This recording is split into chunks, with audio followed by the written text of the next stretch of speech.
¿Qué sucede en el interior de un hombre cuando recibe el poder absoluto sobre una nación, pero siente que su propia alma es apenas la de un niño perdido en un palacio de mármol? A menudo creemos que la grandeza se construye con conquistas y monumentos. Sin embargo, la verdadera historia de Salomón no comenzó con una espada, sino con una confesión de absoluta fragilidad en la soledad de una noche en Gibeón. En este relato, no solo seremos testigos del ascenso de un imperio sin precedentes, sino que descubriremos el misterio de cómo la sabiduría más profunda puede convivir con las debilidades más humanas, revelando que el mayor campo de batalla de Dios no son las naciones, sino las intenciones ocultas del corazón de un hombre. Dentro de esta historia, descubrirás cómo Dios actúa cuando el corazón humano llega a su límite y cómo la búsqueda de propósito puede llevarnos tanto a la gloria más alta como al vacío más profundo. A sus apenas 20 años, Salomón caminaba por los pasillos del palacio sintiendo el peso asfixiante de una corona que parecía demasiado grande para su frente. El eco de los pasos de su padre, el rey David, aún resonaba en cada columna de Jerusalén, y la sombra de ese legado se proyectaba sobre el joven monarca como una montaña imposible de escalar. No era solo la responsabilidad de gobernar, sino el temor constante de no estar a la altura de la justicia y la devoción que su linaje exigía ante un pueblo que esperaba un guía infalible. En su interior, las dudas se multiplicaban con cada amanecer, y el silencio de las cámaras reales solo acentuaba su sensación de aislamiento frente a un destino que no se sentía capaz de controlar por sí solo. Era un rey en el papel, pero un aprendiz en el espíritu, buscando desesperadamente una señal que le indicara el rumbo en medio de la incertidumbre política y espiritual. Movido por esta necesidad vital de conexión con lo divino, Salomón decidió trasladarse a Gibeón, el principal lugar de culto antes de que el templo fuera una realidad física en la tierra. No fue un viaje de gala ni una demostración de opulencia, sino un acto de humillación pública y privada donde el joven rey buscaba desesperadamente el favor de aquel que había sostenido a su padre en las cuevas y en las batallas. Allí ordenó que se ofrecieran 1000 holocaustos, una cifra que para el ojo humano representaba una riqueza incalculable, pero que para él era simplemente la medida de su propia carencia. Cada sacrificio que subía al cielo en forma de humo llevaba consigo una plegaria muda, una petición de auxilio que las palabras aún no lograban articular completamente, mientras el joven rey observaba las llamas, consciente de que ningún animal sacrificado podía llenar el vacío de dirección que sentía en su pecho. Aquella noche, mientras el campamento en Gibeón dormía bajo un manto de estrellas y el aroma de los sacrificios aún flotaba en el aire frío, el silencio se volvió denso y cargado de una presencia que sobrepasaba lo terrenal. Salomón, sumergido en un sueño profundo pero lúcido, se encontró ante la voz que sostiene el universo. Una voz que no venía de afuera, sino que resonaba en las fibras más íntimas de su ser consciente. Dios se le presentó con una oferta que pondría a prueba la fibra moral de cualquier mortal. Pide lo que quieras que yo te dé. En ese instante, el tiempo pareció detenerse, y el joven rey se vio ante un espejo espiritual donde todas las tentaciones del ego humano, la longevidad, la destrucción de sus adversarios o la acumulación de tesoros infinitos desfilaron por su mente como sombras fugaces. En lugar de aprovechar la oportunidad para blindar su seguridad personal o expandir su dominio por la fuerza, Salomón permitió que su vulnerabilidad hablara por él ante el Creador. Reconoció abiertamente que se sentía como un niño pequeño que no sabía cómo entrar ni salir. una metáfora de su incapacidad para discernir los complejos hilos del comportamiento humano y la justicia divina. Su petición no fue por herramientas de guerra ni por oro, sino por un corazón entendido, un término que en su raíz hebrea sugiere un corazón que escucha, capaz de diferenciar entre lo que es bueno y lo que es malo. Esta decisión interna marcó su primer gran triunfo, no sobre un enemigo externo, sino sobre la ambición ciega que suele consumir a quienes se encuentran en la cima del poder, revelando una madurez espiritual que trascendía sus pocos años. La respuesta divina no se hizo esperar, manifestando una satisfacción profunda ante la desinteresada elección de Salomón, pues al pedir sabiduría para servir a los demás, había alineado su voluntad con el propósito superior de la justicia. Dios no solo le concedió una mente capaz de desentrañar los misterios más complejos y un entendimiento que superaría al de cualquier hombre antes o después de él, sino que añadió aquello que Salomón no había considerado digno de pedir. El cielo decidió colmarlo de riquezas y honor de tal manera que ningún rey de su tiempo podría compararse con él, estableciendo un pacto de bendición condicionado a su fidelidad. Al despertar, Salomón ya no era el mismo joven abrumado que había subido a Gibeón. Una claridad nueva inundaba sus pensamientos y el peso de la corona ya no se sentía como una carga, sino como una herramienta sagrada para el servicio de su pueblo. Poco después de su regreso de Gibeón, la sabiduría recién otorgada a Salomón enfrentó su primera prueba de fuego, y el escenario no fue un altar lleno de incienso, sino la cruda realidad de las calles. Dos mujeres, marginadas por la sociedad debido a su oficio, entraron en la corte real cargando un bulto de vida y una sombra de muerte que desafiaban cualquier lógica humana.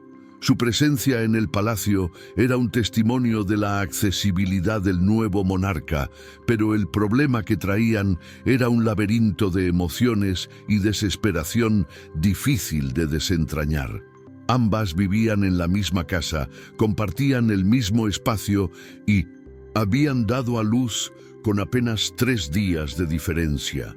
Pero un trágico accidente en la oscuridad de la noche había transformado su convivencia en una amarga disputa legal. El aire en la sala del trono se volvió denso mientras la primera mujer comenzaba a narrar una historia de pérdida profunda y un supuesto robo silencioso. Los detalles eran agonizantes por su sencillez y al mismo tiempo resultaban imposibles de verificar por métodos convencionales.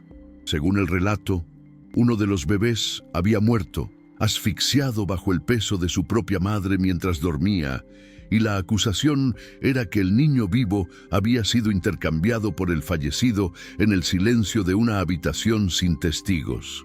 Mientras discutían ante el trono, la corte fue testigo de un inquietante espejo de la maternidad. 2 mujeres reclamando el mismo latido, 2 voces cargadas con la misma convicción desesperada y el mismo dolor punzante. Salomón las observaba con una fijeza que incomodaba a los presentes, no mirando el rostro del niño, sino estudiando los gestos y las miradas de las reclamantes. Sabía que, ante la falta de evidencia física, la verdad se ocultaba en las capas más profundas del corazón humano, donde el amor y la envidia suelen librar batallas invisibles. Para los cortesanos y consejeros, la situación parecía un enigma sin solución que probablemente mancharía el inicio del reinado de Salomón con una injusticia inevitable. ¿Cómo podría un rey, por muy sabio que fuera, reconstruir lo que sucedió en la intimidad de un hogar a las 3 de la mañana? El monarca permaneció en silencio durante un largo momento, permitiendo que el eco de los gritos de las mujeres se asentara contra las frías paredes de piedra del palacio. Buscaba algo más que una deducción lógica. Buscaba una manifestación del espíritu materno que no puede ser fingida ni imitada bajo presión. Su mente, ahora afilada por el don divino, comprendía que la verdad de una relación se revela a menudo a través de la disposición a perderlo, todo por el bienestar del otro. El tribunal esperaba con el aliento contenido, preguntándose si el joven rey fracasaría en su primer gran desafío público. De repente, con una voz que no traslucía emoción alguna, pero que resonó con una autoridad gélida, Salomón emitió una orden que envió una ola de horror a través de la asamblea. «Traedme una espada». El acero frío reflejó la luz de la mañana mientras un guardia daba un paso al frente, desenvainando el arma ante la mirada atónita de los presentes. La instrucción del rey fue precisa y aterradora. El niño vivo debía ser cortado en 2 partes iguales, entregando una mitad a cada mujer para resolver la disputa de manera equitativa. Para cualquier observador lógico, esto parecía un fracaso bárbaro de la justicia, un acto de locura que terminaría con una vida inocente para satisfacer un tecnicismo legal. Sin embargo, no se trataba de una sentencia de muerte, sino de una incisión quirúrgica directamente en las almas de las 2 mujeres que reclamaban la maternidad. En ese preciso instante, las máscaras de la falsedad se desmoronaron ante la presión de la inminente tragedia. La mujer que había mentido, consumida por un duelo oscuro que prefería la destrucción compartida antes que ver la felicidad de otra, aceptó la macabra decisión con una frase que heló la sangre de los testigos. «Ni para mí, ni para ti, que sea dividido». Pero la verdadera madre, movida por un amor visceral y protector que superaba su propio deseo de posesión, se arrojó a los pies del rey con lágrimas en los ojos. «Dadle a ella el niño vivo, pero por favor, no lo matéis», suplicó, dispuesta a vivir el resto de sus días bajo la sombra de una mentira con tal de que su hijo siguiera respirando. Si este contenido fortalece tu fe, te invitamos a acompañarnos y suscribirte a este canal para que sigamos creciendo juntos en la palabra. El tiempo pareció detenerse mientras la verdadera naturaleza del amor quedaba expuesta. Salomón, con una calma que reafirmaba su conexión con lo divino, señaló a la mujer que había suplicado por la vida del pequeño y dictó su veredicto final. «Entregadle a ella el niño vivo», declaró con firmeza, «porque ella es su verdadera madre». La espada fue enfundada y el bebé fue devuelto a los brazos que realmente lo protegerían, cerrando una de las escenas más emblemáticas de la justicia humana. La noticia de este juicio se extendió por las calles de Jerusalén como un fuego incontrolable, cruzando fronteras y llegando incluso a los oídos de los ancianos más escépticos. No se trataba solo de un truco inteligente para revelar la verdad, sino de la constatación de que el rey poseía una percepción espiritual que podía ver a través de los engaños más elaborados. El pueblo comenzó a sentir una reverencia profunda por su líder, reconociendo que la sabiduría de Dios habitaba en él. Con la paz establecida y la reputación de su justicia consolidada en cada rincón del reino, Salomón volvió su mirada hacia la promesa más sagrada que su padre le había legado, la construcción de una casa permanente para el Dios de Israel.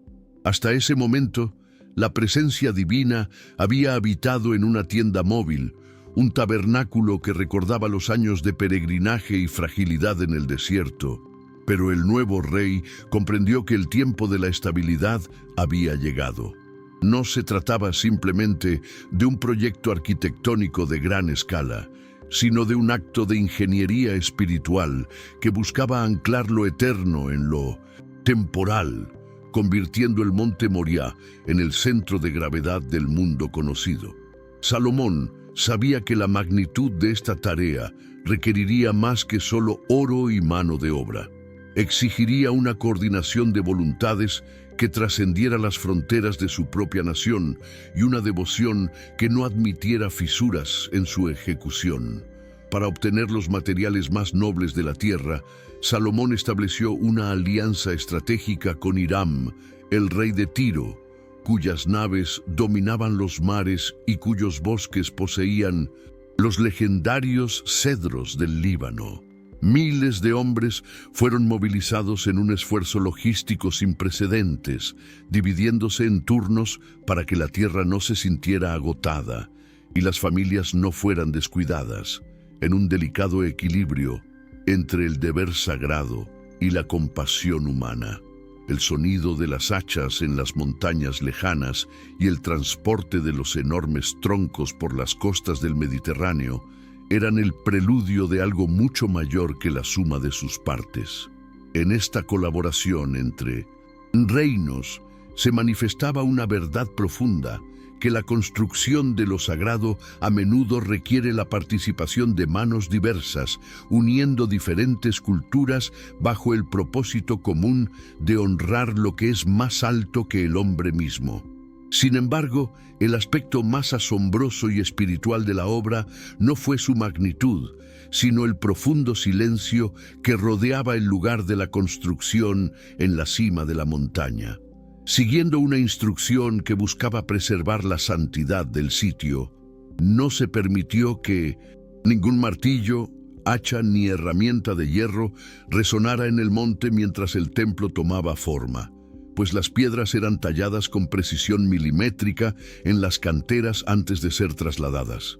Cada bloque encajaba perfectamente con el siguiente, como si la estructura estuviera siendo ensamblada por manos invisibles en un clima de reverencia absoluta, lejos del estruendo y la violencia del metal golpeando la piedra.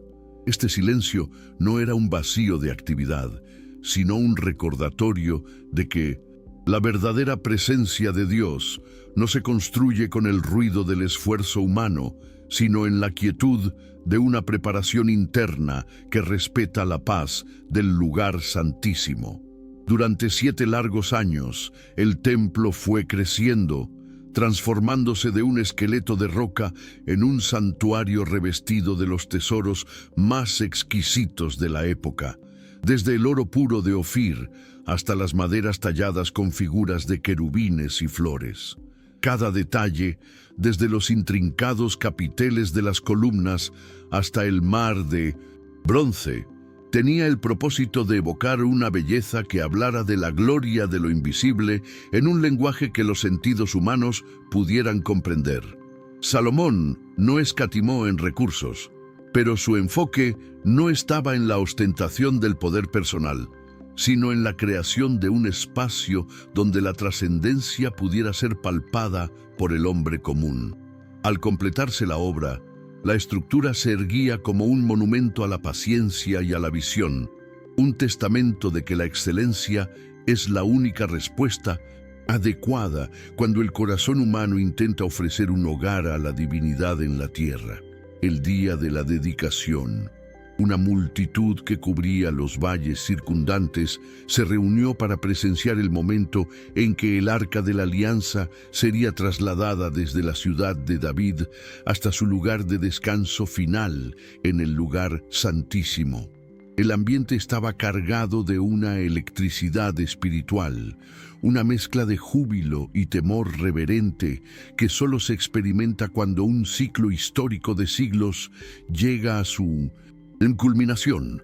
Mientras los sacerdotes cargaban sobre sus hombros el cofre de madera y oro que contenía las tablas de la ley, el pueblo comprendió que no solo estaban moviendo un objeto, sino la memoria misma de su identidad y su pacto con lo eterno. El ascenso hacia el templo fue acompañado por miles de sacrificios y el sonido de trompetas, creando una atmósfera de solemnidad que preparaba el camino para la intervención más decisiva de la historia de la nación bajo el mando de Salomón. Cuando los sacerdotes depositaron el arca bajo las alas de los gigantescos querubines de oro y salieron del santuario, ocurrió un fenómeno que dejó a todos los presentes paralizados por un asombro indescriptible. Una nube densa y luminosa, la manifestación física de la gloria de Dios, comenzó a llenar el templo con tal intensidad que los ministros no pudieron permanecer de pie para continuar con el servicio. No era una oscuridad amenazante, sino una plenitud de luz tan pesada y real que anulaba cualquier acción humana, confirmando que el edificio ya no era solo una obra de manos hombres, sino la morada de la majestad. En ese silencio absoluto, donde la respiración de miles se contenía ante lo sagrado, Salomón comprendió que su sabiduría y sus tesoros eran nada comparados con la respuesta silenciosa pero abrumadora de aquel que aceptaba el sacrificio de su pueblo.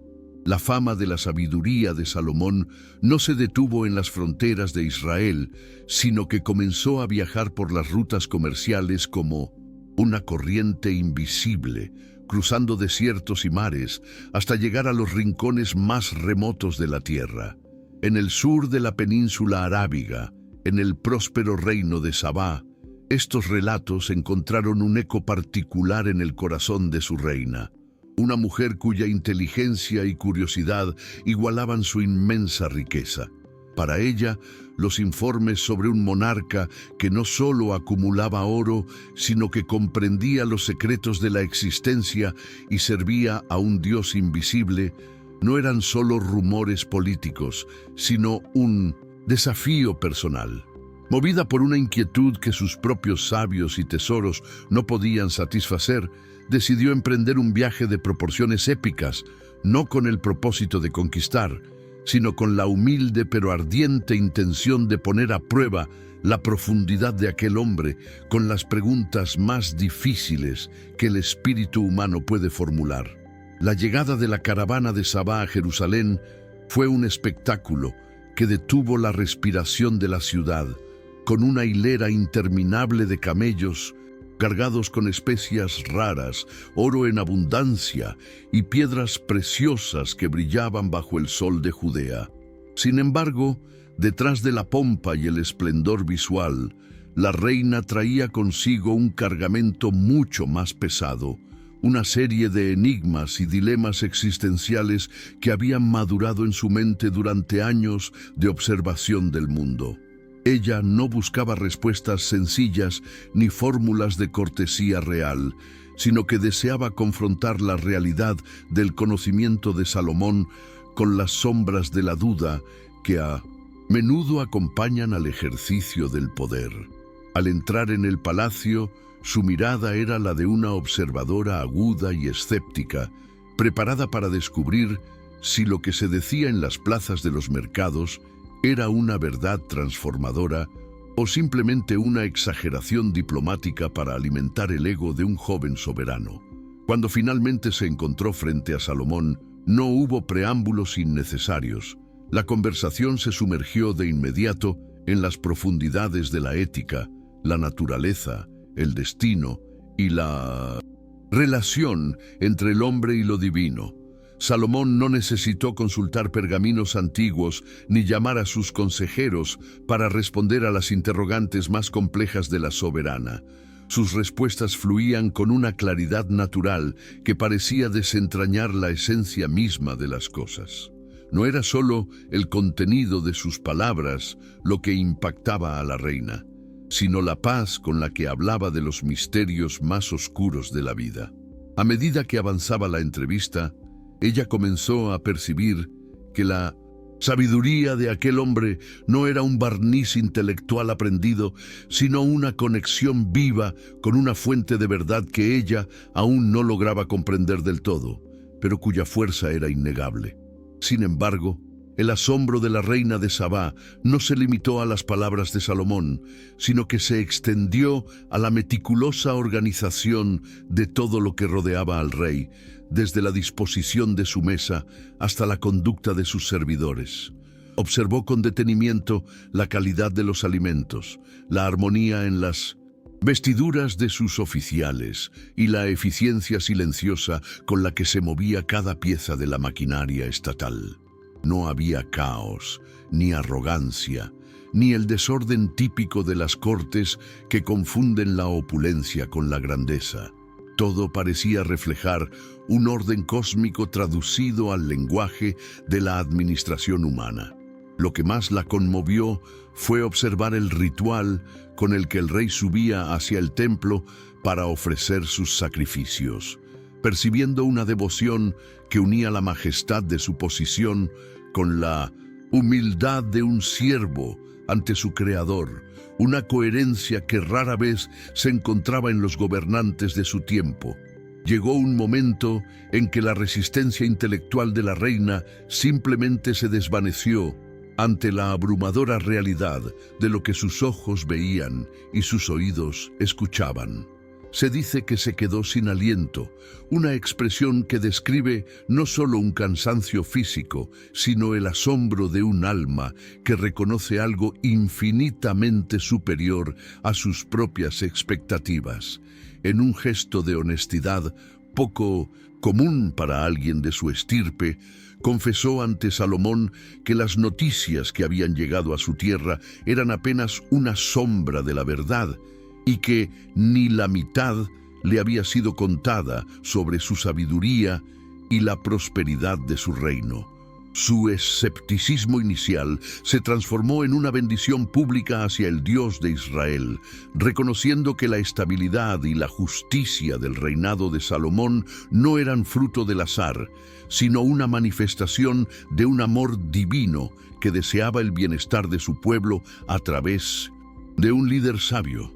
Antes de partir, la reina de Sabá entregó a Salomón regalos de una magnitud que nunca antes se había visto en Jerusalén, incluyendo una cantidad de especias tan aromáticas y puras que dejaron una huella duradera en la memoria de la ciudad. Pero el intercambio no fue solo de bienes materiales. Ella se llevó consigo una visión del mundo que integraba el intelecto con la fe y la administración con lo sagrado. Salomón, por su parte, correspondió a su generosidad, dándole todo lo que ella deseó y pidió, además de lo que él ya le había otorgado por su propia mano real, sellando así un vínculo de respeto mutuo entre dos mundos. Este encuentro representó el cenit de la influencia de Salomón, un momento en que la luz de su sabiduría brillaba con tanta intensidad que atraía a los poderosos de la tierra no para ser sometidos, sino para ser iluminados por la verdad que él representaba. Sin embargo, en el punto más alto de su gloria, donde la riqueza y el reconocimiento mundial parecían haber blindado el futuro de la nación, comenzó a gestarse una erosión silenciosa en el cimiento más importante de la vida de Salomón: su fidelidad absoluta. La sabiduría, aunque es un don divino, no es un escudo automático contra las inclinaciones de la naturaleza humana cuando ésta se rodea de una comodidad sin límites. El hombre que una vez pidió un corazón para discernir entre el bien y el mal, empezó a permitir que las fronteras de su propia moralidad se volvieran difusas bajo el pretexto de la diplomacia y el afecto personal. No fue una caída estrepitosa ni un acto de rebeldía abierta en sus inicios, sino una serie de concesiones pequeñas que, sumadas a lo largo de los años, terminaron por desviar el rumbo de un corazón que antes latía en perfecta sintonía con los mandamientos de su Dios. La ley entregada a través de Moisés había advertido con severidad a los reyes de Israel sobre el peligro de acumular para sí un gran número de esposas, previendo que tales uniones terminarían inevitablemente por apartar el corazón del gobernante hacia otros dioses. Salomón, desafiando esta sabiduría ancestral, llegó a tener un harén de 700 esposas reinas y 300 concubinas, muchas de las cuales provenían de naciones paganas con las que Dios había prohibido establecer vínculos familiares. Estas mujeres no eran solo figuras en un palacio de mármol, sino portadoras de culturas y creencias que exigían un espacio en la vida del monarca. Con el paso del tiempo, lo que comenzó como un gesto de amor humano o una alianza política necesaria, se transformó en una influencia espiritual corrosiva que empezó a nublar la visión de aquel que había construido la morada del Altísimo en Jerusalén. El proceso de apostasía fue lento, casi imperceptible para los ojos de la corte, pero devastador en el ámbito de lo invisible, donde la lealtad se mide por la exclusividad de la adoración. A medida que Salomón envejecía, la firmeza de su espíritu se fue debilitando frente a las peticiones constantes de sus esposas extranjeras, quienes deseaban lugares para honrar a las deidades de sus tierras natales. El hombre que había pronunciado una de las oraciones más profundas de la historia bíblica durante la dedicación del templo, comenzó a permitir que en su propio entorno se filtraran ritos y símbolos que eran una afrenta directa a la santidad de Dios. La sabiduría que antes lo hacía elevarse sobre los misterios de la creación, ahora parecía incapaz de rescatarlo de la red de afectos humanos que lo arrastraban hacia un abismo de confusión espiritual y complacencia religiosa. En las colinas que rodeaban la ciudad santa, justo frente al majestuoso templo revestido de oro, el paisaje comenzó a transformarse de una manera que causaba un dolor profundo en los fieles que recordaban los días de David. Salomón ordenó la construcción de altares para deidades como Astarté, la diosa de los sidonios, y Quemos, el ídolo de los moabitas, permitiendo que el incienso de la idolatría subiera al cielo desde el mismo suelo que debía ser sagrado. Lo más trágico fue su participación en el culto a Moloc, una divinidad que exigía sacrificios humanos y representaba todo lo que la ley de Dios había condenado como abominación. Resultaba incomprensible cómo el cerebro más brillante de su generación podía descender a tales niveles de degradación espiritual, revelando que sin una vigilancia constante del alma, incluso la mayor sabiduría puede volverse cómplice de la mayor de las necedades. Esta traición espiritual no solo afectó su relación privada con el Creador, sino que contaminó la pureza de toda la nación, rompiendo el pacto de santidad que mantenía a las tribus unidas bajo una sola dirección divina. El rey ya no era el modelo de devoción que inspiraba al pueblo, sino un hombre dividido entre su herencia sagrada y sus deseos actuales, creando una atmósfera de permisividad que empezó a fracturar los cimientos éticos de Israel. Los profetas y los ancianos observaban con temor cómo la gloria que había atraído a la reina de Sabá se desvanecía bajo la sombra de los ídolos extranjeros, presintiendo que el juicio divino no tardaría en manifestarse sobre un trono que se había vuelto impuro. La tensión entre la bendición pasada y la desobediencia presente se volvió insoportable, preparando el escenario para una confrontación necesaria entre Dios y su siervo ungido. Finalmente, el silencio de Dios se rompió no con un trueno, sino con un veredicto de juicio que marcaría el fin de la era dorada de la monarquía unida. Dios se manifestó a Salomón para anunciarle que, debido a su infidelidad y a su incapacidad para guardar el pacto, el reino le sería arrebatado y entregado a uno de sus siervos, desgarrando la unidad de las 12 tribus. Sin embargo, en medio del juicio, resplandeció una vez más la misericordia basada en la memoria de David. Dios prometió que esta división no ocurriría durante la vida de Salomón y que dejaría una parte del reino a su linaje por amor a la promesa hecha a su padre. Esta revelación dejó a un Salomón anciano ante la amarga realidad de que su legado, construido con tanto esfuerzo y sabiduría, estaba destinado a fragmentarse por causa de su propio declive espiritual, dejando una sombra de melancolía sobre sus últimos días en la tierra. En el invierno de su vida, cuando las luces de las festividades reales comenzaron a palidecer y el eco de los banquetes se volvía un murmullo lejano, Salomón se encontró caminando por los mismos pasillos que una vez recorrió con el orgullo de un arquitecto triunfador. El oro que recubría las paredes ya no le devolvía el mismo brillo de esperanza, sino una frialdad metálica que parecía recordarle la finitud de todas las cosas creadas por manos humanas. La vejez le había otorgado una nueva forma de visión, una que no se detenía en la superficie de los monumentos, sino que atravesaba el mármol para observar el vacío que a menudo se esconde detrás de la grandeza externa. En la soledad de sus habitaciones, el hombre que lo había tenido todo empezó a escribir, no leyes para su pueblo, sino una confesión honesta sobre el desengaño que produce buscar la plenitud en los objetos, el poder y los placeres de este mundo. Aquella obra, que llegaría a conocerse como el libro de Eclesiastés, se convirtió en el testamento de un alma que había explorado todos los límites de la experiencia terrenal y había regresado con las manos llenas de viento.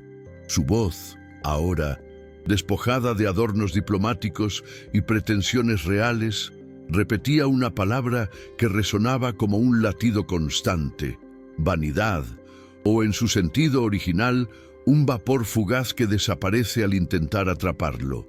Salomón observaba el ciclo interminable del sol, el fluir constante de los ríos hacia un mar que nunca se llena, y el ir y venir de las generaciones, concluyendo que el esfuerzo humano bajo el sol a menudo carece de un propósito último si se separa de lo eterno. Esta lucidez amarga no era el fruto de la depresión, sino el resultado de una honestidad brutal que solo alguien que ha alcanzado la cima del éxito mundial puede permitirse expresar con tal autoridad.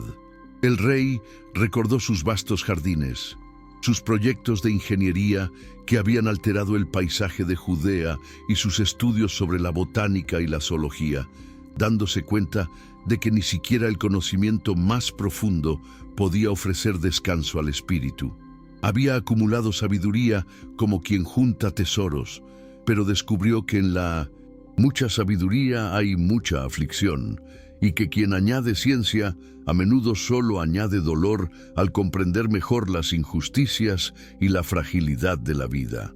Sus investigaciones, que una vez fueron su mayor deleite, ahora le parecían una aflicción de espíritu, un intento de enderezar lo que Dios había dejado torcido y de contar lo que no puede ser contado en el breve espacio de la existencia humana. El intelecto, separado de la guía divina, se le revelaba como un laberinto sin salida que solo servía para resaltar la pequeñez del hombre frente a la inmensidad de los tiempos. Ningún deseo de sus ojos le fue negado y ninguna alegría le fue esquiva durante sus décadas de dominio absoluto. Probó el vino, la risa, la música y la compañía de 1000 mujeres, buscando en cada una de esas fuentes un agua que calmara su sed existencial. Sin embargo, en el ocaso de sus días, reconoció que la búsqueda del placer es una trampa que termina por adormecer los sentidos sin satisfacer el alma, dejando un rastro de ceniza donde antes hubo fuego. Miraba sus tesoros de Ofir y las piedras preciosas que le trajeron de Sabá como simples guijarros que no tenían peso en la balanza de la eternidad, comprendiendo que el hombre más rico es aquel que no necesita nada de lo que se compra con dinero. La acumulación de bienes materiales, que una vez fue vista como una señal de bendición, se le presentaba ahora como una carga que distraía al corazón de su verdadera patria espiritual. En este punto de su introspección, Salomón alcanzó una zona de quiebre donde el cinismo y la amargura comenzaron a ceder ante una verdad más simple y luminosa, una que había olvidado en medio del ruido de su propia apostasía.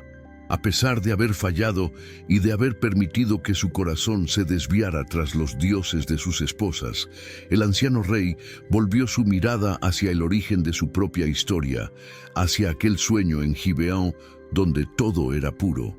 Comprendió que el vacío que sentía no era un defecto del mundo, sino un espacio diseñado por Dios para ser llenado únicamente por su presencia, una marca de eternidad puesta en el corazón humano que ningún logro terrenal podría jamás saciar.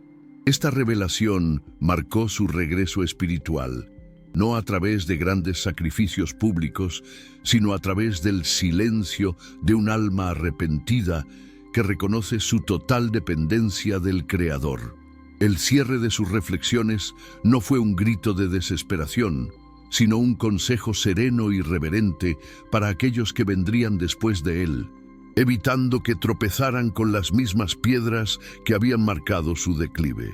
El fin de todo el discurso oído es este: teme a Dios y guarda sus mandamientos, porque esto es el todo del hombre. Escribió con la firmeza de quien ha recorrido todos los caminos errados antes de encontrar el único que lleva a casa. Esta conclusión no era un sermón impositivo, sino la síntesis de una vida que había probado la gloria y el fracaso, el conocimiento y la necedad, y que finalmente encontraba descanso en la obediencia sencilla.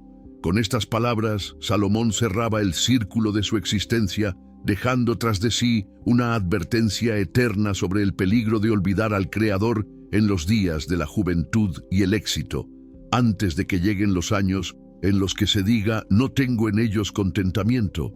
Tras la muerte de Salomón, el reino que una vez fue el epicentro de la sabiduría y la opulencia, se encontró en una encrucijada peligrosa, envuelto en una calma tensa que presagiaba una tormenta inminente.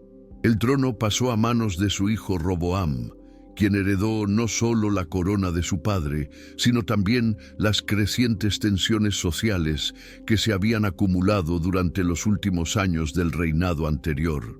Aunque los monumentos de Jerusalén seguían en pie y el templo brillaba con su gloria intacta, el corazón del pueblo estaba exhausto por las pesadas cargas tributarias y el trabajo forzado que habían financiado la magnificencia de la era dorada. La unidad nacional que David había forjado con sangre y Salomón había mantenido con diplomacia, comenzó a mostrar grietas profundas mientras los líderes de las tribus del norte se preparaban para exigir un cambio radical en la gestión de la monarquía.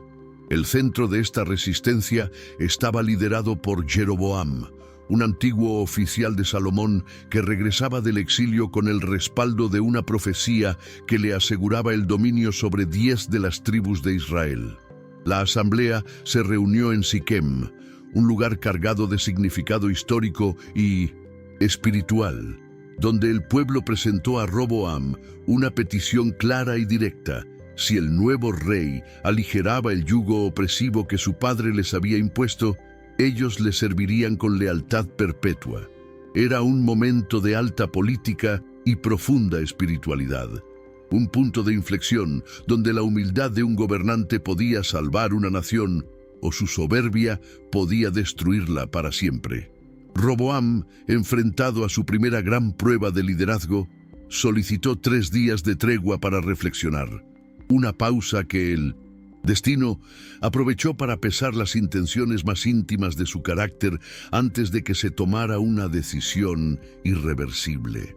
En busca de orientación, Roboam se dirigió primero a los ancianos que habían servido en la corte de su padre, hombres cuyas sienes encanecidas eran el archivo viviente de la sabiduría acumulada durante décadas de gobierno.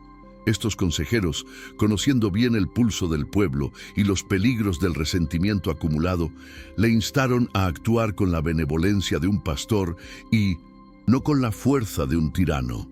Si hoy te haces siervo de este pueblo y les hablas con buenas palabras, ellos serán tus siervos para siempre, le dijeron, recordándole que la verdadera autoridad no emana del miedo, sino del servicio y la empatía hacia las necesidades de los gobernados.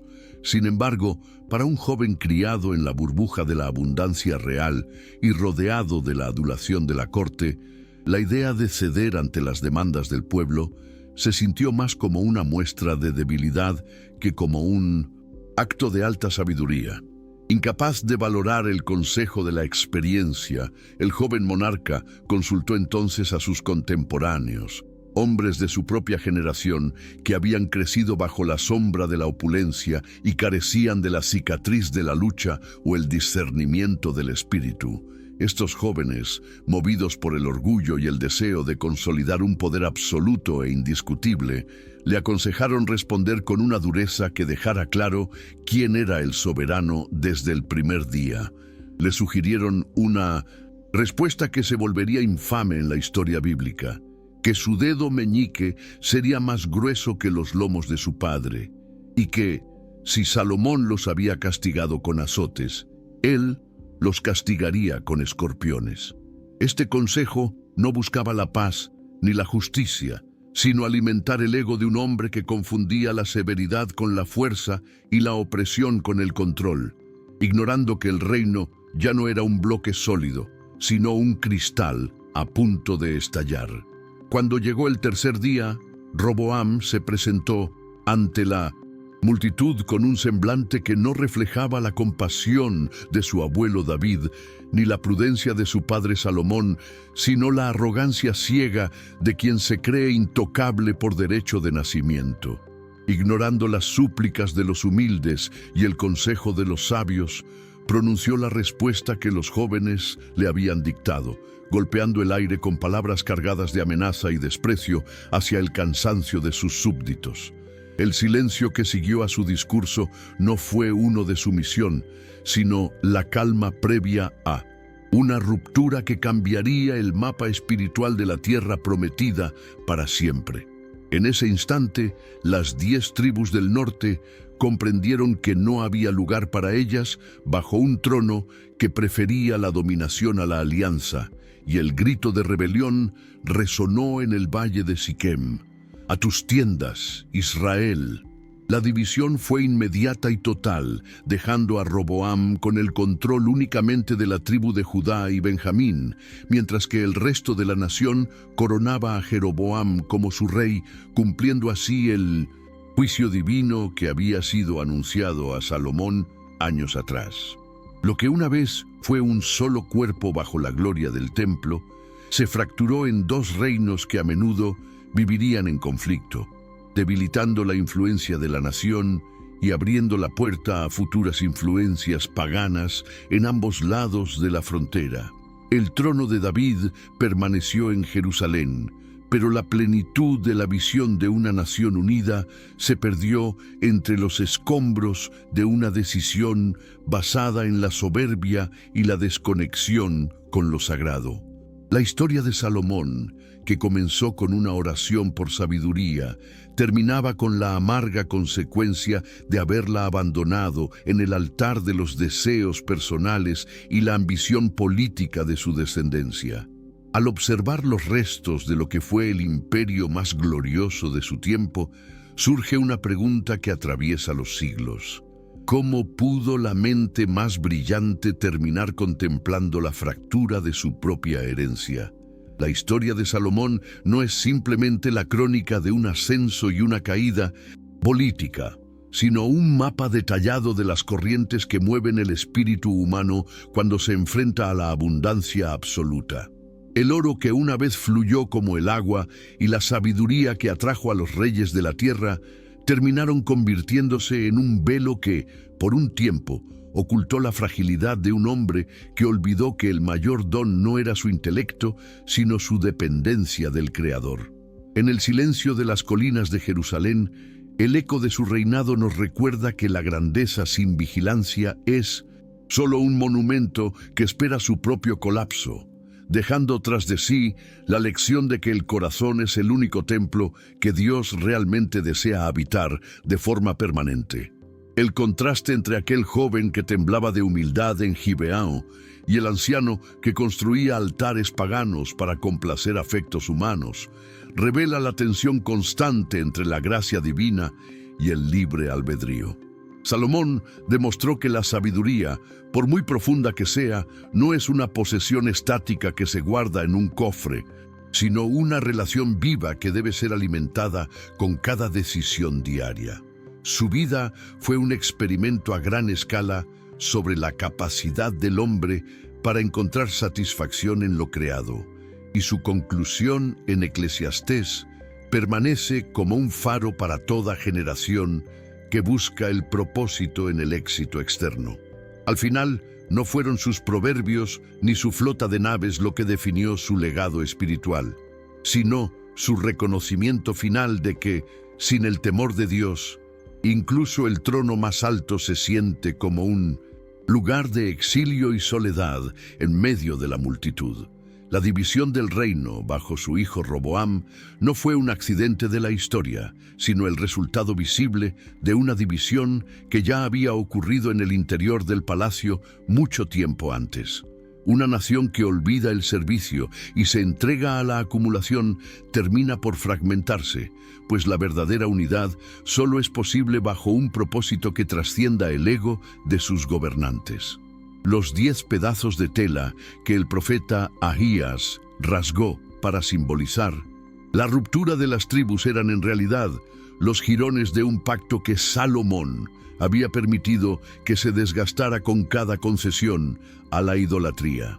Esta fractura dejó una cicatriz permanente en la tierra de Israel, sirviendo como un recordatorio severo de que las bendiciones de Dios conllevan una responsabilidad proporcional a su magnitud y que el descuido de lo sagrado siempre tiene consecuencias que afectan a quienes aún no han nacido.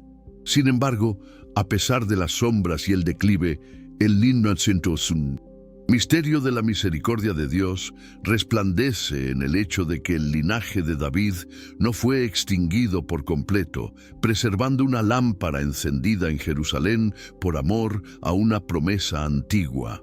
Dios no abandonó la historia de Salomón en el momento de su fracaso, sino que utilizó incluso su caída para preparar el camino hacia una comprensión más profunda de la redención. La gloria del templo físico, aunque terminó siendo destruida por imperios extranjeros siglos después, sembró en la conciencia humana el anhelo por una presencia divina que no estuviera limitada a muros de piedra o revestimientos de oro. En el plan maestro de lo eterno, Salomón fue un precursor necesario cuya vida demostró que la humanidad necesita algo más que un rey sabio. Necesita un rey que sea la sabiduría misma encarnada, capaz de gobernar no solo naciones, sino las intenciones del alma. Hoy, al recorrer las narrativas de sus juicios, sus construcciones y sus lamentos, percibimos que la figura de Salomón sigue hablando a un mundo obsesionado con la acumulación y el conocimiento técnico. Su voz nos advierte desde el pasado que es posible ganarlo todo, y sin embargo, perder la brújula interna que da sentido al viaje, que es posible hablar de Dios con elocuencia y, al mismo tiempo, permitir que otros dioses ocupen el centro del afecto. La resolución de su historia nos invita a una reflexión sosegada sobre nuestras propias prioridades, recordándonos que la paz no se encuentra en la resolución de todos los enigmas de la vida, sino en la confianza sencilla en aquel que sostiene el tiempo en sus manos. El esplendor de su era pasó. Las naves de Tarsis dejaron de navegar y los cedros del Líbano volvieron al polvo, pero la verdad de su conclusión final permanece inalterable ante el paso de los siglos.